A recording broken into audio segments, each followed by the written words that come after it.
Dans cette vidéo, nous allons voir comment déterminer un vecteur normal à partir de l'équation cartésienne d'un plan. Donc voici l'exemple, donner un vecteur normal de chacun des plans P1 et P2 définis par les équations cartésiennes suivantes. Donc P1 a pour équation 4x plus 3y moins z plus 2 égale 0 et P2 a pour équation 2y plus z moins 1 égale à 0. Donc je vous rappelle la méthode. Donc lorsqu'on connaît une équation ax plus by plus cz plus d égale à 0 d'un plan, le vecteur n de coordonnées ABC, c'est un vecteur normal de ce plan. Donc si vous avez l'équation cartésienne, c'est très simple de trouver le vecteur normal à ce plan, c'est seulement le vecteur ABC, tout simple. Donc du coup, on revient à l'exemple. Donc le plan P1 a pour équation cartésienne donc AX plus BY plus CZ plus D égale à 0. C'est bien cette forme-là. Avec du coup ABCD égale combien? Donc A, le coefficient devant X, c'est 4, on le voit ici.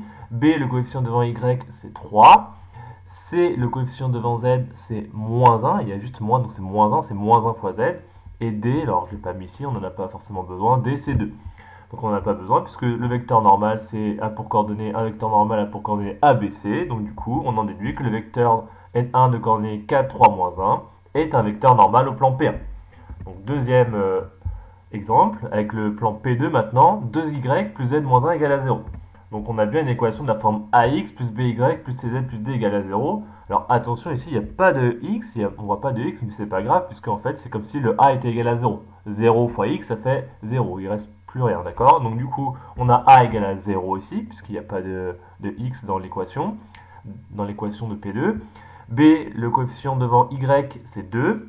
C, le coefficient devant z, c'est 1, et D, c'est moins 1. Donc du coup, on a A, B et C, et donc on en déduit que le vecteur N2 de coordonnées 0, 2, 1 est un vecteur normal au plan P2.